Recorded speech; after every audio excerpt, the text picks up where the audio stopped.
Srila Prabhupada ki Jai. Ananta Koti Vaishnavrinda ki Jai. Gaur Premanandi.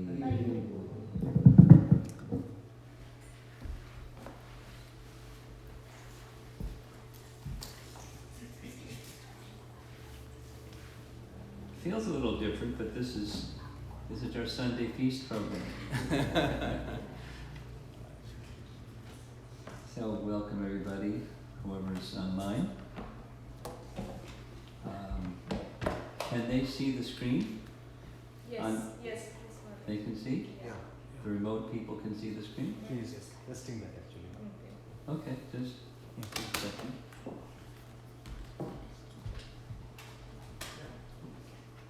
The Chicago Temple for the previous month had as a theme, as far as I understand it, something to do with trust. And this is a continuation, although we're already in the month of April, no problem. The topic here is trust, the trustworthy.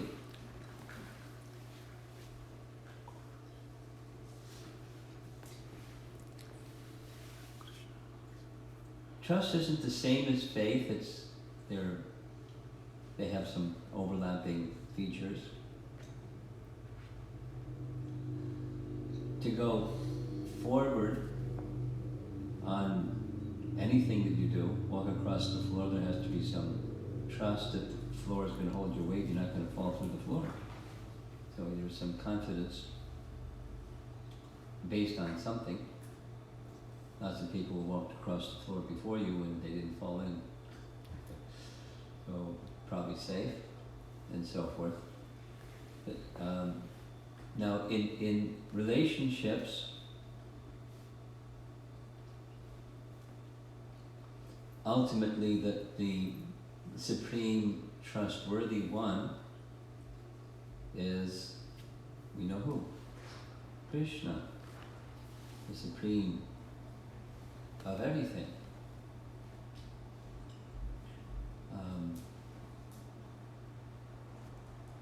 One of our researchers sent me a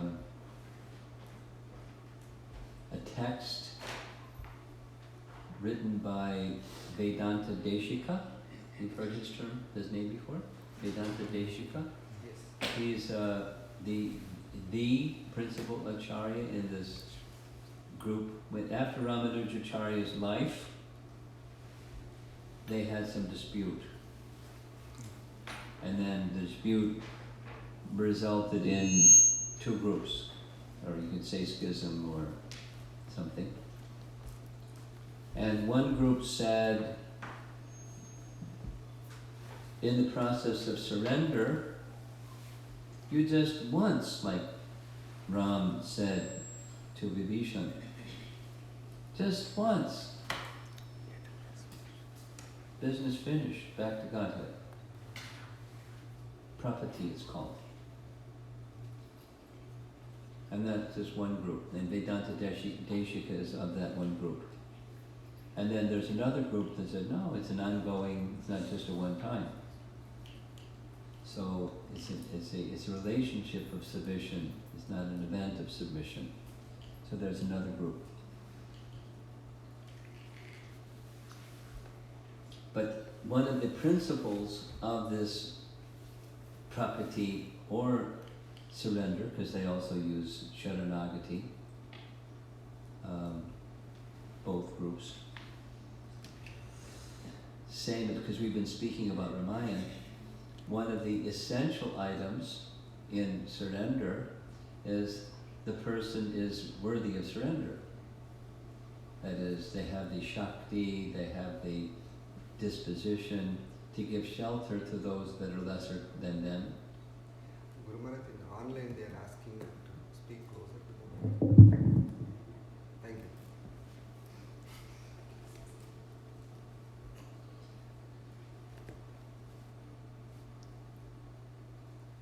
I was going to make a joke. Has it been sanitized?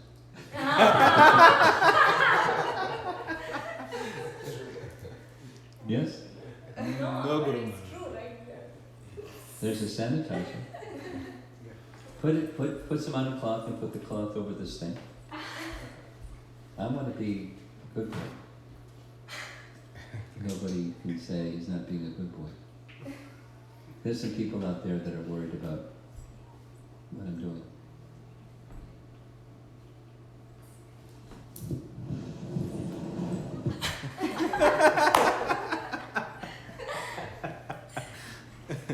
Smells good.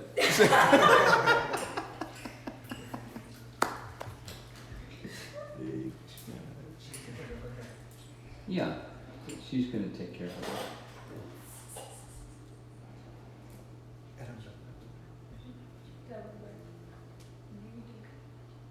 Put some more. More than just this little dab. You're intelligent. You're an engineer. Go ahead. So, one of the, this is in Valmiki, this is in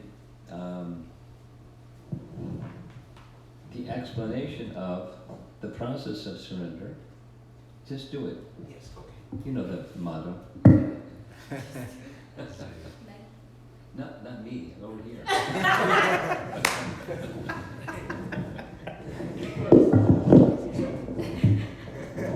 Okay, fantastic. Good. Okay.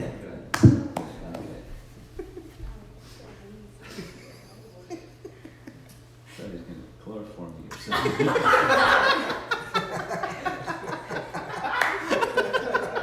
Okay, so here we go. Govindaraj. This is Ramayana. Govindaraj has taken teachings that come in disciplic succession from Ramanujacharya and so forth and so on, that Ramayana teaches 18 principles of surrender, and one of them is the person unto whom one is surrendering should be capable of delivering you. That's in Vedanta Deshika's teaching also. So it connects with this. The person to whom you extend trust should be trustworthy. And you know, one of the best ways of creating a relationship that's trustworthy and dynamic is being trustworthy. I'll say it again. One of the best ways of establishing a relationship with another person where you feel there's a trustworthiness in the relationship is be trustworthy. So I chose to take a particular verse that comes from Srimad Bhagavatam. This is Canto 8, Chapter 22, Text 29. This is the Bali Maharaj story. And in the Bali Maharaj story, Vamana has come. Lord Vishnu himself, in the form of Vamana, has come to curb the powerful Bali Maharaj on behalf of the demigods. So he came in the form of a dwarf Brahmin, and he requested 3 paces of land because Bali really wanted to do some service. And so 3 paces of land, 1, 2, but he promised 3 paces of land, and with 2 paces of land he covered everything. So Bali said, you can put the 3rd pace on my head, but Vamana said, but you gave me a promise, you're king, you gave me a promise, and you've broken your promise, so you should be punished. And so the punishment was, he bound him up like a criminal. And as the text shows at the bottom, to show the glories of his fully surrendered devotee, Vamana arrested Bali Maharaj for not keeping his promise. So here's the translation of this verse that I showed on the screen a moment ago. It's 29 and 30 together. Although bereft of his riches, fallen from his original position, defeated and arrested by his enemies, rebuked and deserted by his relatives and friends, although suffering the pain of being bound, And although rebuked and cursed by his spiritual master, Bali Maharaj, being fixed in his vow, did not give up truthfulness, because the punishment is because he broke his word. But he didn't. He did not give up his truthfulness. It was certainly with pretension that I spoke about religious principles, but he did not give up religious principles, for he is true to his word. Now, that's one of the principles of trustworthiness. You give your word, you keep your word. We'll say it negatively.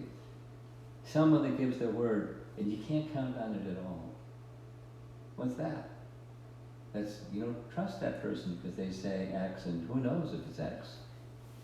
In the next moment, be an organizer of something and you'll find out what that's like. You know, you want to get some assistance and people say, sure, and then they don't even show up. It happens, like, too much. So that's not, I don't know if I'll give something that's really important. I'll give the opportunity, but not something that's critical because it's a trustworthy issue. So that's just like on simple things, what to speak of. Here, he sacrifices. So Lord Ramachandra is similarly renowned and revered, for he gives his word, he keeps his word. His father gives his word, he keeps his father's word, because truthfulness is an emblem of someone who is trustworthy. Let me read Prabhupada's purport here. Bali Maharaj passed the severe test put before him by the Supreme Personality of Godhead. This is further proof of the Lord's mercy toward his devotee. The Personality of Godhead sometimes puts a devotee to severe tests that are almost unbearable. One could hardly even live under the conditions forced upon Bali Maharaj. That Bali Maharaj endured all these severe tests and austerities is the mercy of the Supreme Lord. The Lord certainly appreciates the devotee's forbearance, and it is recorded for the future glorification of the devotee. This was not an ordinary test. As described in this verse, hardly anyone could survive such a test, but for the future glorification of Bali Maharaj, one of the Mahajans, the Supreme Personality of Godhead not only tested him, but also gave him the strength to tolerate such adversity. Here's the highlight phrase. The Lord is so kind to his devotee that when severely testing him, the Lord gives him the necessary strength to be tolerant and to continue to remain a glorious devotee. So there it is. Read it again. The Lord is so kind to his devotee that when severely testing him, the Lord gives him the necessary strength to be tolerant and continue to remain a glorious devotee. Now sometimes it's not easy. And Prabhupada recognized that. Here's his one message to Upendra. Upendra was one of the personal servants of Srila Prabhupada. This is a phrase that Prabhupada used. Relationships are based on love and trust. You've heard that one before. Love and trust. It's one of the phrases I like. Love and trust, give and take. That's a wholesome relationship. And add another phrase, and no one's keeping score. Love and trust, it rests upon, give and take rest upon love and trust. And when no one's keeping score, then it's really love and trust. So, Prabhupada writes, 1970. Now all my disciples must work combinedly and with cooperation to spread the Sankirtan movement. If you cannot work together, then my work is stopped up. Our society is like one big family, and our relationships should be based on love and trust. We must give up the fighting spirit and use our intelligence to push ahead. You should accept help from your God brothers. I don't know what the circumstance was, but diamonds in the rough, you've heard that phrase? They weren't really polished people, doing things together, and someone, and sparks would fly. So it wasn't surprising. It's this material world, and unrefined neophytes do that in 1970, and they're doing that in 2020. So we're unrefined neophytes. Many. So now what do? Based on love and trust, we work combinedly and with cooperation. So one who can do that, not just in name, but one who can do that in fact and in principle, that's a trustworthy person. So what I'm going to do here is invite you to do some self-evaluation. How much am I worthy to receive the trust of others? Because one of the things that people do, rather than being trustworthy, is they evaluate whether others are trustworthy or not. But so back to the starting point. If you want a trustworthy relationship, the first step is be the example. Be trustworthy. So how are we doing how are you and I, each one of us, doing in the trustworthy department? Are we worthy to receive the trust of others? So this list, with one exception, I added one at the end. This list comes from a devotee in the UK. His name is Akrura, and he sees himself as a mentor for leadership. I don't even know if he has a leadership role, but he likes the topic. And I received this from him. So these are some standards that we can self-evaluate how we're doing. Keep promises and honor commitments.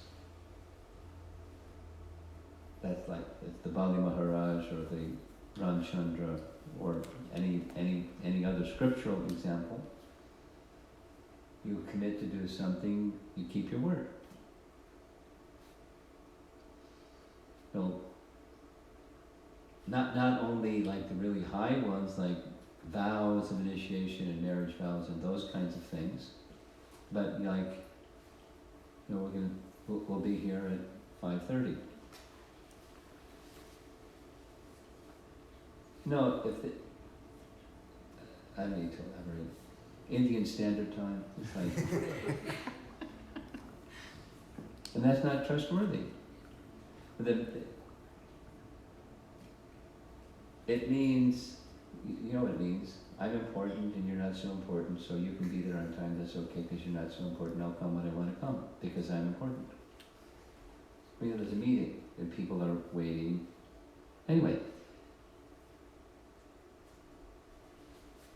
keep promise, you make some commitment and maintain your commitment. It can be small things, it can be meeting things, it can be big things, but be consistent. Be careful what you commit to, and when you commit to, be on time, or keep your commitments, or uphold your word. And here's what you do if circumstances arise that say something unexpected came up, and because of the something that's unexpected, I am unable to meet this commitment. In the workplace or with the community or whatever. And I had to cancel some visits here and there and cancel the flights. That wasn't so difficult. But I had let people know, this month of such and such, I'm not going to travel. So I hope that's okay, because I'm not going to travel. Because we're fine. Oh, it's okay. But it's not like don't communicate. If you can't meet your commitments, you communicate. I mean, anyway, it's okay if circumstances arise and you're not able, you don't have to like beat your head against the wall if you can't, if circumstances just don't permit. But you communicate and get, as best you can at least, get the blessings and well wishes of the other person. Oh, no problem.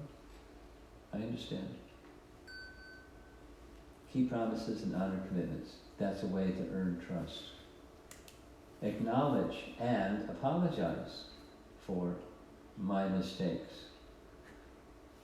I don't know if there's anybody in this room that thinks that they've never made a mistake, but the rest of us that believe that we do make mistakes, when you make a mistake, it's brought to your attention. You may not need someone to bring it to your attention, but when it does come to your attention, you acknowledge it. And you extend apology. Now, not only I believe it's a principle to live by, I try to be consistent. And some people say, no, you shouldn't apologize. I say, why shouldn't I apologize? It was a mistake. And I feel, I have a feeling about the mistake, and I'm expressing that feeling. I feel badly. So, that garners trust to a person who acknowledges and apologizes for their mistake. Remain loyal to the absent. What does that mean? One of the things not to do, one of the symptoms of lack of trustworthiness is somebody isn't in the room and you go blah blah blah, so that somebody that's not in the room, blah blah blah. And what does that tell the person that you're speaking to about party C? They know that when they're not around, you're going to do blah blah about them, because that's the kind of person you are. I don't think I want to get too close to you, because you're not a trustworthy person. If you have something to say about person C, go to person C.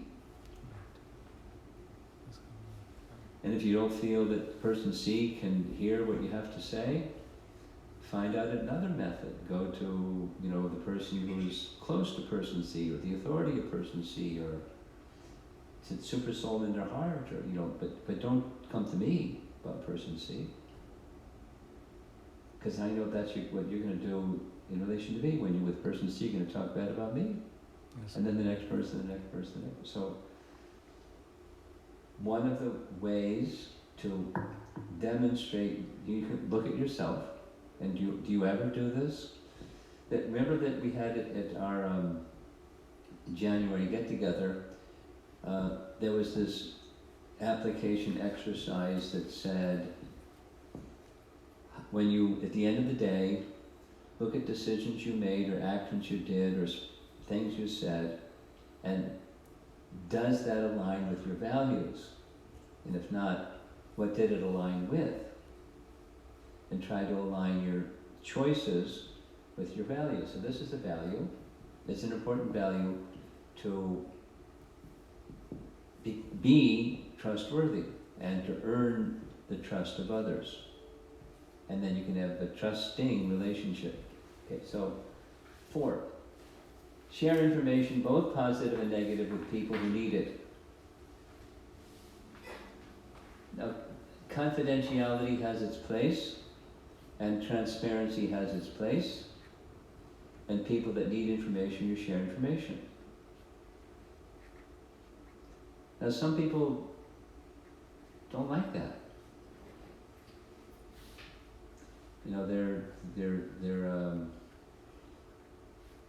But then they also don't like, I wonder where this person is at. You know what I mean? There's a certain individual I'm thinking of. You probably will know who the individual is without my saying their name. There's no question where that person is at, because they're very clear, very direct, and some people don't like how direct they are, but they're used to people not being clear and direct. but they're really clear, really direct.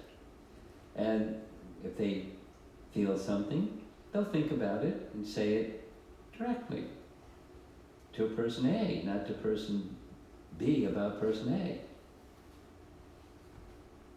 Very direct.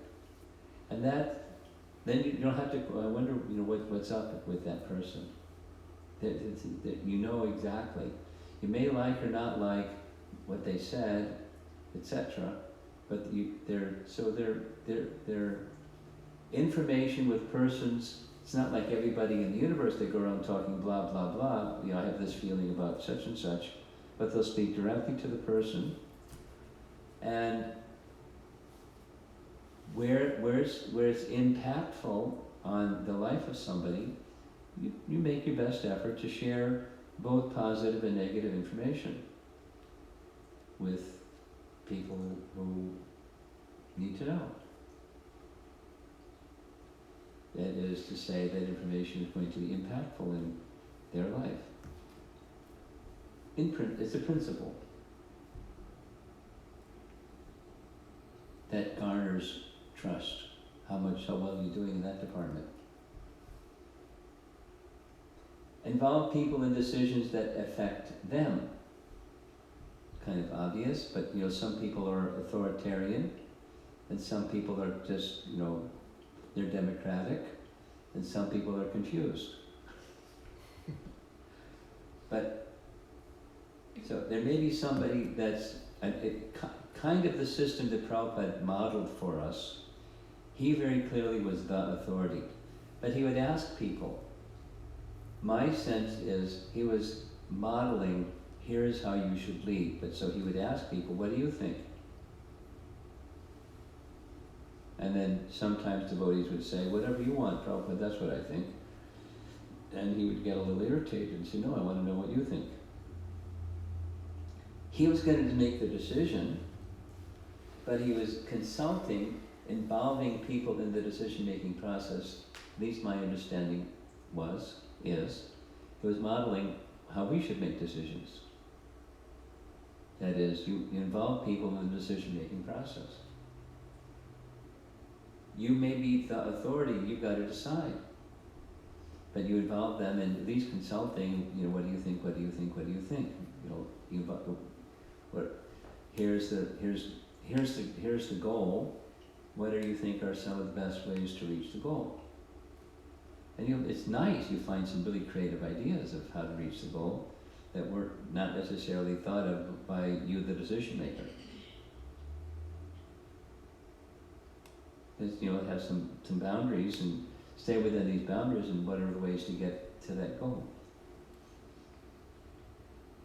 Give credit where credit is due is another leadership or trustworthy character or trait. I like this one, and I try to do it a lot.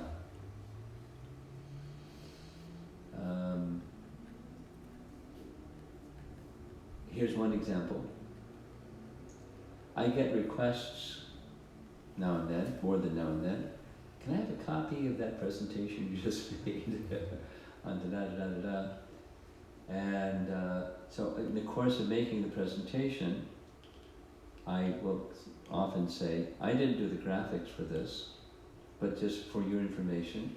In many cases, about 60, maybe 70% of the graphics, and even the initial text and stuff, comes from somebody or somebody else or somebody else. I have an idea, here's my idea, see what you can come up with. They come up with something, modifications. Another 30 to 40% is something that I've added or adjusted or something or other, a different image or something. But largely it's somebody or somebody, and give credit to that somebody. And if you consistently do that, not only the somebody that did the work, they feel appreciated, but it's demonstrating, it's modeling, give credit where credit is due. It doesn't have to be excessive or obsessive. It's just give credit where credit is due. It's a leadership trait. It's a trait that garners trust.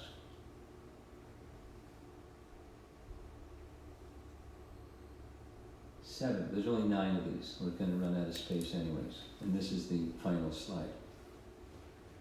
Communicate consistently, regardless of the situation or the person's authority or influence. I mean, to some degree, this number 7 and number 4. So supposing you're in charge of Rath Yatra. I mean, there's a lot involved in Rath Yatra. So you don't have to tell everybody everything about Rath Yatra so that you can do number 7.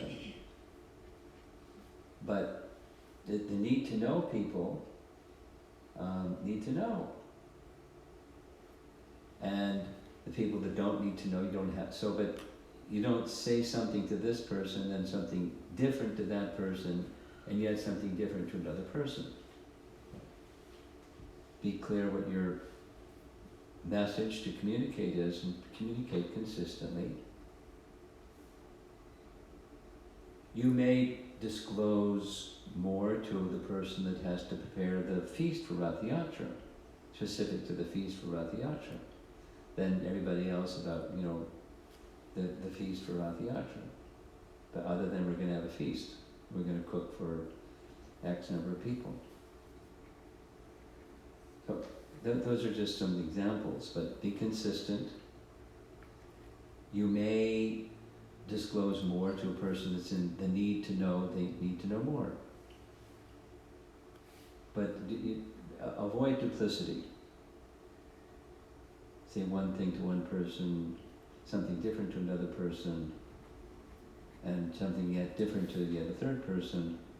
And then when those 3 persons start speaking to one another, they realize, wow, we can't trust this person. So, not like just protect your backside, but be trustworthy. And honest and transparent. This is similar, it seems maybe contrasting to number 7, but similar.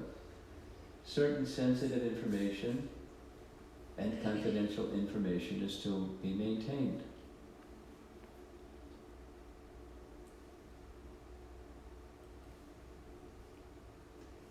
I know lots of things about a lot of things that I don't share with anybody, except Super Soul. I mean, I don't. He knows everything, anyways. But it's none of somebody's business about all the things that I know about so many things. And one who is consistent in maintaining confidentiality, then you can trust. Let me share something with you, but you don't even have to say. You can say or not say. Please maintain confidentiality. Got it. And then maintain confidentiality. And how you communicate something may be sensitive, so that not just the information is sensitive, you have to, if it is conveyed, it has to be conveyed in a sensitive manner. So that's a trustworthy feature. And number 9, I added, avoid taking trust for granted, that is, risking strained or damaged relationships. Now, this is not from this devotee of Kura, it's something that I added, because I recognize I make this mistake. I'm acknowledging, which is this one, number 2. I make a mistake. I have, not always, but there's been a number of circumstances where I just have become so well acquainted with another person,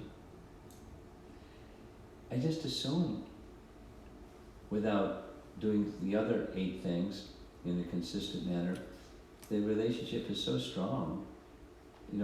I may not have to convey certain things or, et cetera, because, they'll understand. then they'll be okay. And sometimes that boomerangs. Like, how come you didn't communicate such and such? Or how come you didn't, in whatever it is, you didn't involve me in some important direction or decision or something, because it impacts my life and my devotional service. Anyway, without giving examples, this and that and the other, it's a principle to be wary of or aware of, that don't take relationships for granted, however strong and long-standing they may be, just like in a family, or amongst friends, or in a community, or whatever. We're more, let's say it negatively, we may be more careful with new people than we are with those that we associate with regularly. That happens.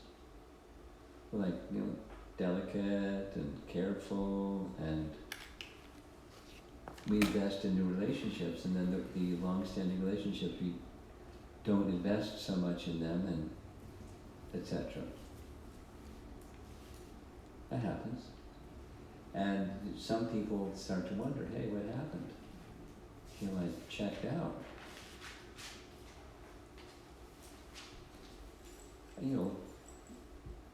We have our limits and have our time constraints and so many things. But even if you don't communicate for a while, just don't take the relationship for granted. Spend some quality time, even if it's brief, from time to time when the occasion arises. Or create the occasion or occasions so that you can maintain that relationship in a proper way. And now back to the number 2, be open for some feedback.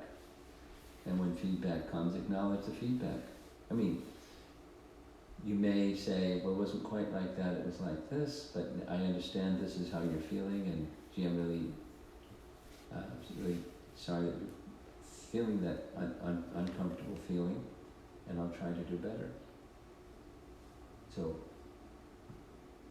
be patient with me, forgive me, and my time is stretched like this. And so, anyway, some relationship investing in circumstances that may have left somebody a little uncomfortable and not sure if the relationship is what it used to be, and their trust level goes down a little bit.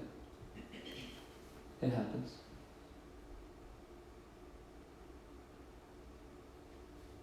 It doesn't happen only with newer people or medium people or been around a long time people. It happens. It's just so. If you want to have a relationship of trust with others, or even one other, then the starting point is be trustworthy.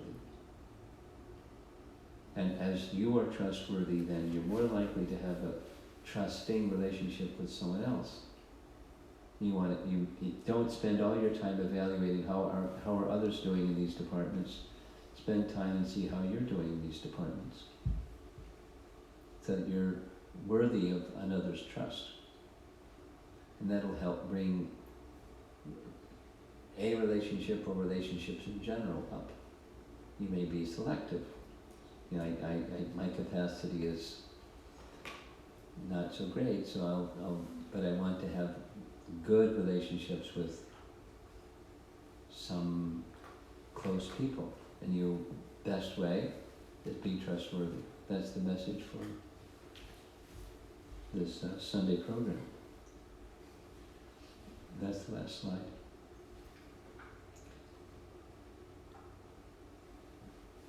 And since the clock doesn't read right, it's 6:13. So let's see if there's some discussion.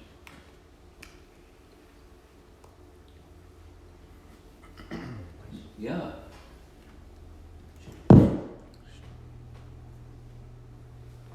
Go ahead. We have this trick system here. Hare Krishna Maharaj. My question is related to personal application. And the question is that if, it's a theoretical question, that if I have to choose between a relationship or a principle, then how should I go about it? Interesting question.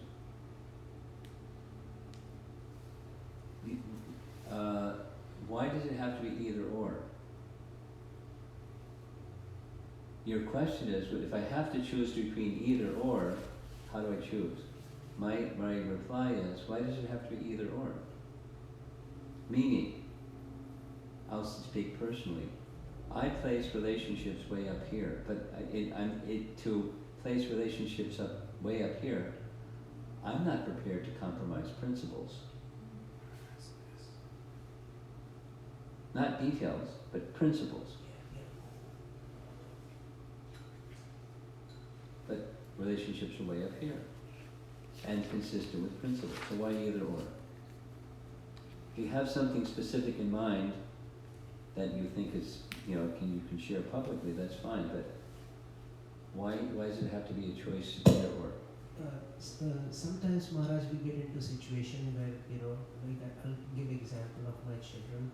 Sometimes we get into a situation where we just maybe ignore something that they have done which is wrong. Okay. And we say that. That's not a principle, that's a relationship. But, okay. Because relationship is also a principle. I, as the parent, am investing in this relationship with my child, my son or daughter, because I really value the relationship, and where I'm going to be careful as a parent to make sure that the dynamic, on the one hand, the dynamic of the relationship is wholesome, because that's most important, because otherwise it's going to go nowhere. At the same time, when there's a principle that is unwholesome, how do I express that? Now, I've been hearing Prabhupada's recorded lectures a lot lately, and it's been in chapter 2 that I've been hearing from, and maybe 5 or 6 different lectures he was explaining the principle of controlling the senses and speaking about relationships with children. And the principle that he was describing is telling the child, don't do this, can last for a couple of minutes, then after some time lapses, it's back to, doing this. So a principle in relationship with a child, Prabhupada was saying it, several times, higher taste, because that was the text that he was speaking about. Then he gave an example. A friend of mine, a business associate, came to my home. He saw my son doing something and he told him, stop it. So he stopped it for 3 minutes. But then Prabhupada laughed and said, he's only going to stop for a few minutes because he has to have a higher engagement. So that's part of parenting, is higher engagement.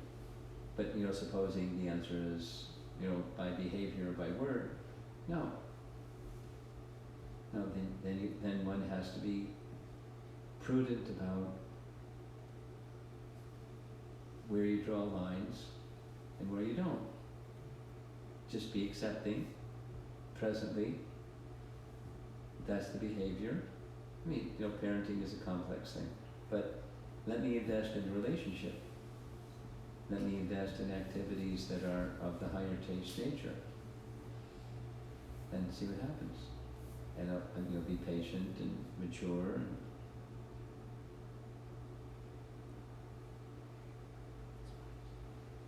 Especially with teenagers.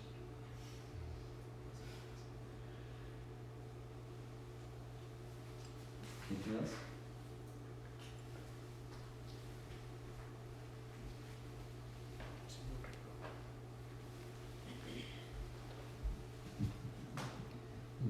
Guru Maharaj, the number 3, remain loyal to the absent.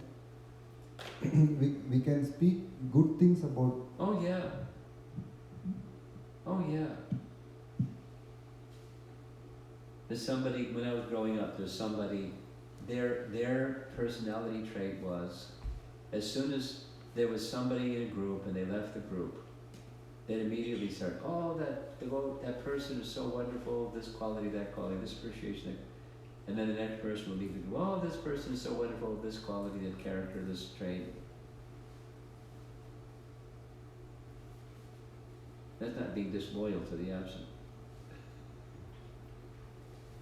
Okay? There's an online question. Okay. It just says, Watch out for the, yeah. Can you give an example of point number 4? Is the question. Point number 4. share information, both positive and negative, with people who need it. Well, the example I gave was somebody I know that you all know, and they're very direct with people that need to know. So let's think of some practical.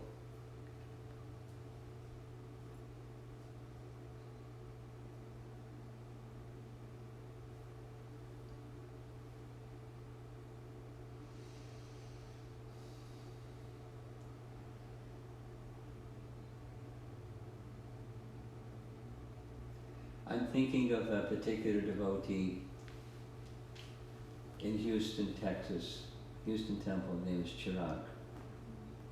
He's the Sunday feast announcer. So he lets everybody know the stuff they need to know. He lets people know the stuff they need to not know. And he's really funny. He said, there's some new people here, and I'd like you to know our policy is children should not be unaccompanied, and because we are interested in giving child protection, but it must be an adult with children. So he says it regularly. Then there's a festival, so we want you to take a notice of the sign out there in the foyer that says the shoes go in the shoe rack. It's like, really. And we want you to know that if you don't put your shoes in the shoe rack, we have this big black plastic garbage bag. We come along and take the shoes that are not in the shoe rack, we put them in the garbage bag, we put them over there. So if you can't find your shoes, they're probably in a black plastic garbage bag over there. I think you should know that. Or at the Chicago Temple, the parking behind the temple is for our pujaris. Don't park your car there because it's inconsiderate, and sometimes you may find your car missing because anyway. Don't park by the side of the temple because you may get ticketed and towed, because we've had it happen. So please don't leave your valuables on the bench here in the temple room, because this is Chicago and it's a need to know thing. It's negative, but you need to know it. It's not like, anyway, those are some examples.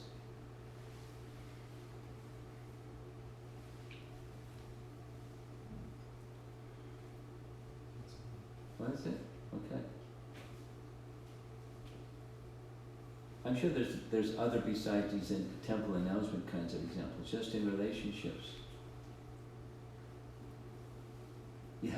Maintaining confidentiality is one thing, and sharing with somebody that they really need to know, and even the negative things you need to know as well as the positive things. I'll think of something a little different than Sunday feast announcements shortly, I'm sure.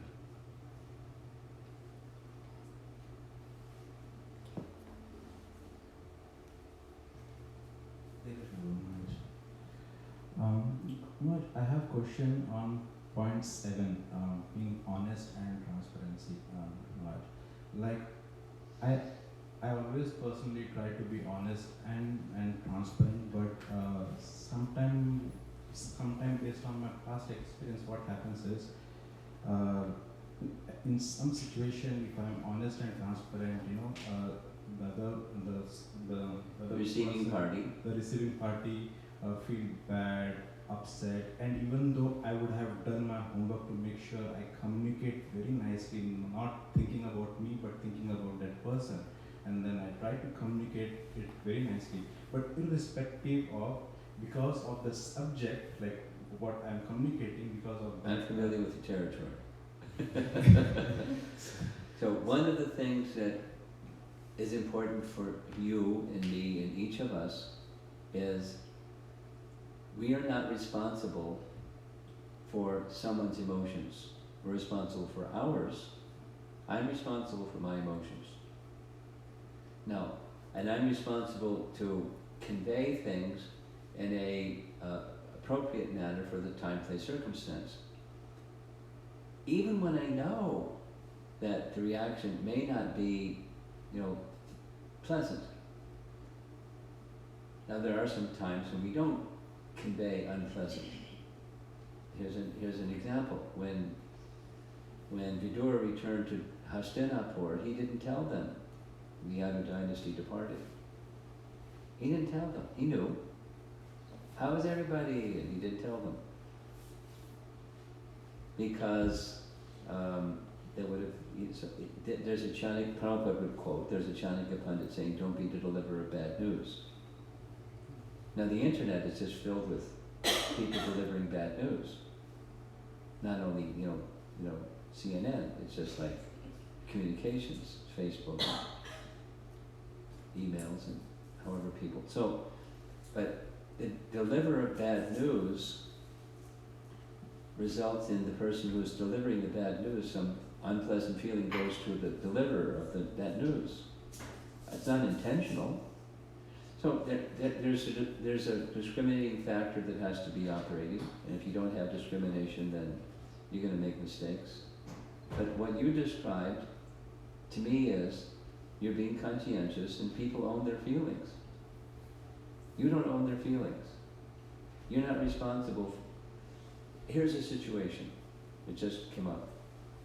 Somebody over there was entertaining a relationship of marriage with somebody over there.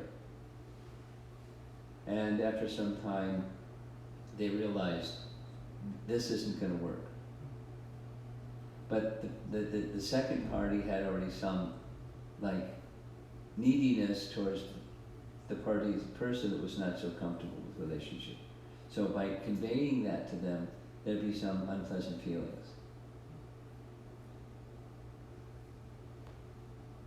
The advice they received from several persons is, do it nicely, but you're not responsible for their unpleasant feelings. You'll be responsible for more unpleasant feeling for yourself and the other person if the relationship isn't a suitable relationship. So just speak the truth. So, Maharaj, right now what I'm doing is understanding that the relationship is so important to me.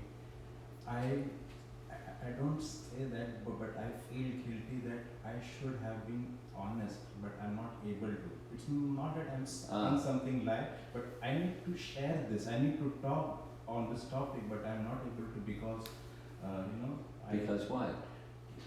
Because the receiving party should not feel hurted, because I had my past experience that was the case. Well, okay, so you have to use your discrimination capacities.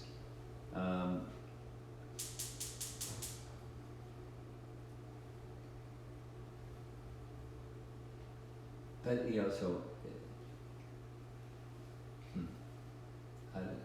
it requires intelligence. It requires discerning capacity to know where to go with a situation like that. Because you'll feel guilty this, or you feel guilty that, because I didn't say, or I did say. Or I said something but not everything, and then I said everything, and then it was the wrong thing. So much depends upon the relationship and the capacity of the receiving person. Both the relationship and the capacity.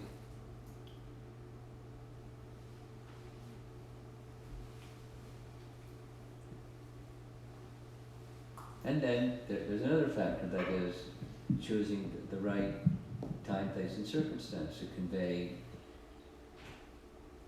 what needs to be conveyed. You may wait at the right time, right circumstance.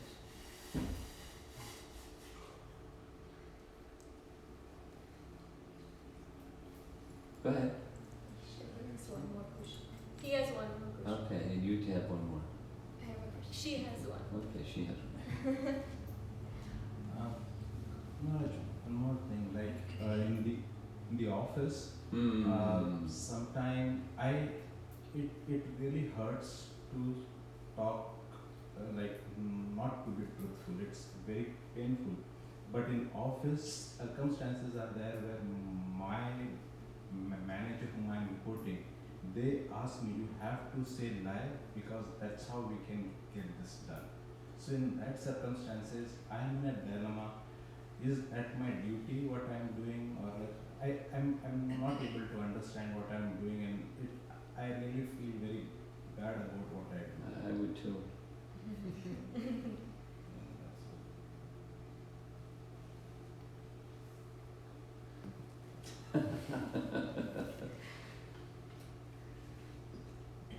It depends on, depends on the employer, the supervisor, but I would want the supervisor to understand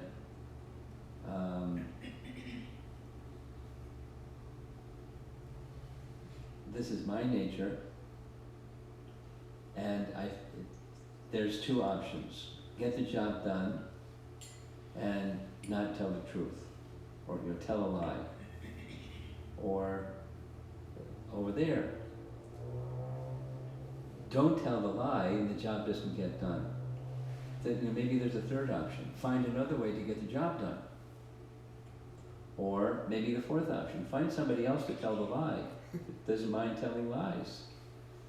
But please understand what my nature is. I may be not the right instrument for lie telling because it's going to get the job done.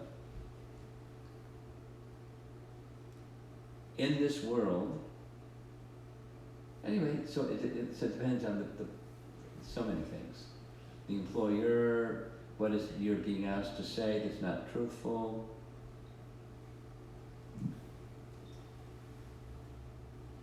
You go down the path of diplomacy and can easily come back and bite you. Supposing sometime later that person finds out this wasn't true, that was a lie, and it's building mistrust. I think the dynamic of the workplace is, so let's try to find another way, or maybe you find another person who can do the lying besides me, because it just doesn't sit right. So imagine that case, if I'm very, very honest to my colleagues saying that, no, this is not what it is, and if you need to get this done, please try to find somebody else. Well, that's one option. There's multiple options I'm putting out in the air. And it depends on the situation, depends on your employer, depends on what's being asked of you, depends on so many variables. It would be good minimally good for your employer to know you're a principle-centered person. It's like, not how you, it's not in your heart to just to get something, to be fruitive. Get something done, tell a lie. Because otherwise it's not going to get done. That's not like, that's not my heart. So, can we discuss this? Let's look at something, do a little brainstorming, look at some other options. Maybe there's another way to get this done besides what you're asking, because it hurts. And here's some of the reasons why it hurts. Not just like, this is what I believe in. I have experience. It's 2 + 2 = 4. At some point, if this is how I conduct or we conduct, it'll become known that they're not truthful. They're manipulators. And that breeds mistrust in the workplace. When you have mistrust in the workplace, it becomes so much more difficult to get things done, because where there's trust, you get all kinds of things done. And when there's mistrust, you can't, even little things is difficult. It's just, I have experience. It's like, it's a life lesson for me. Let's try to find some other way. Or if you really like, you're like, that's kind of what's got to happen, there's no other option, I would prefer you find somebody else. You know, I want you to do it. I want you to, you know, or you're fired. Or whatever, I don't know. But, you know, let's, you get the idea. Let's try to create trust in the workplace, and that's going to be more effective to get jobs done than this other methodology. That's my conviction in life. Sure. Can we find another way? I'm sure there's another way. Sure. So that you know, depends on the employer and the situation and what you're being asked to do. So Sure. we're at 6:35. Hi, Krishna Gurwaj. As a teenager, as Yes. somebody who is surrounded with kids who thrive on gossip and kids who thrive on social media, which is also gossip, and kids, like teenagers, are very two-faced. They'll act one way to you, and then how do I know who I can trust?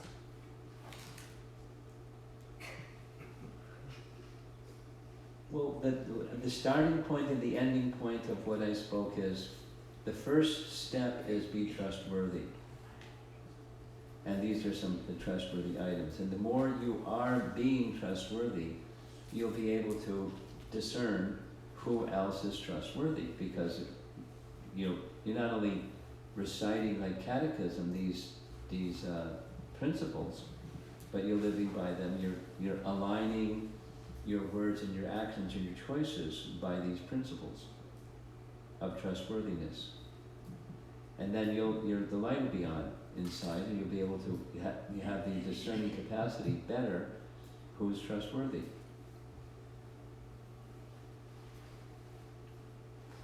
And it's so, let's say it negatively, it's not that, you know, somebody messes up once with one of these things, okay, they're in the garbage can now.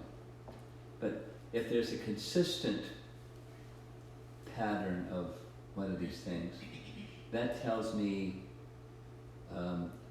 I better be, you know, not invest so much trust in this person, because they're consistently not doing one of these things. So I just think, you know, respect, but step back. Does that help? Okay, so at school, sometimes we do like a special project, and then afterwards, my teacher will be like to the class, "Do you like the project?" And I'll have my hand down, and she'll call me, and she's like, "So what do you think?"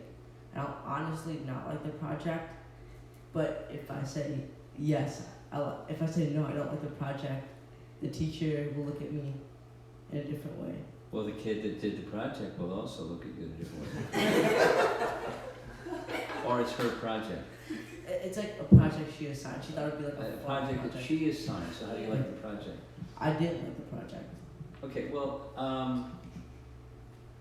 here's a Anutama gives a course in leadership, and one of the rules in his course, because he says it 25 times, it's like it sticks.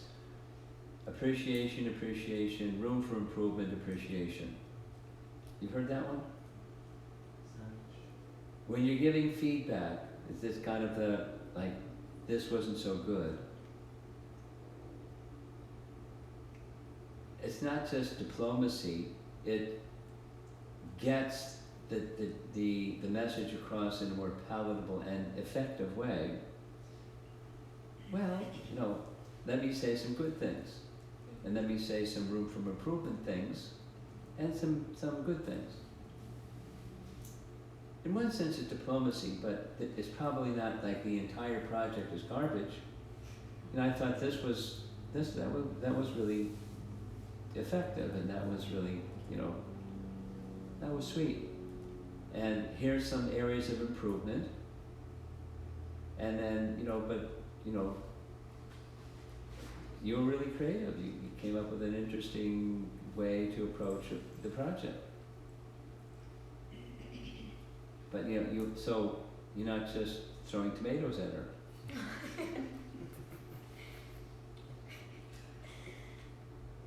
Room for improvement. So think in that way. Because generally things are not just like black or white, there's a mix. So you give that kind of a feedback. And then not being dishonest. You may, if she asks, well, you put these things on the pan scale, where do you feel there's more room for improvement, or more it's good? Well, I have to think a little bit about it, but kind of, I'm leaning a little bit more in the room for improvement side. But I'm sure it could be, really fantastic if the room for improvement side got some attention. It's not just like buttering up the teacher, it's being effective, give feedback in a way that's going to be more effective than if you just throw tomatoes. Or be dishonest with yourself and say, hey, it was great. Okay. One more online question. One more online. Okay, then we're done.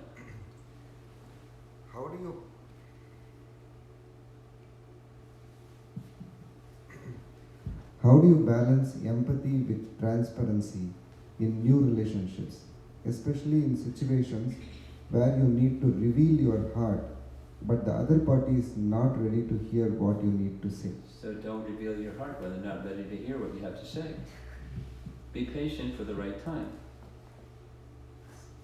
Understand that it's a principle, but you're investing in the relationship so that the relationship becomes such that you can reveal what's important for them to hear. And you may start with something that's more modest, that may be good for them to hear.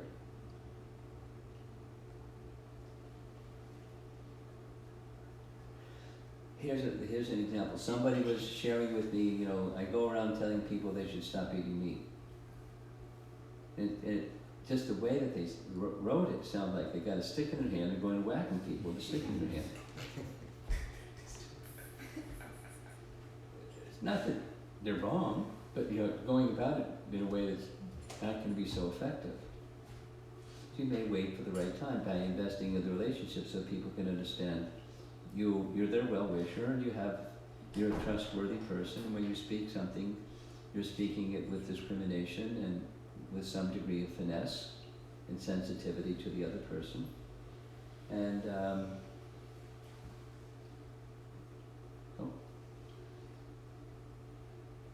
they're more likely to listen than if you just put your hands on your hips and say, you need to hear this, Prabhu.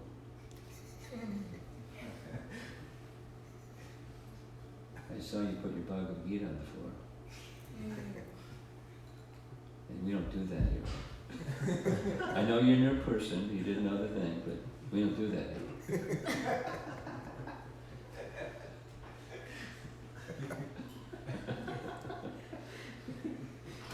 Because you're offending Krishna, you're going to go to hell if you do that.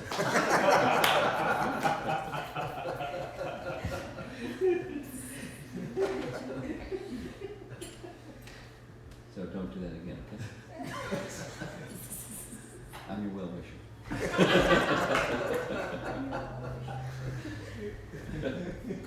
Okay, Srila Prabhupada ki jai.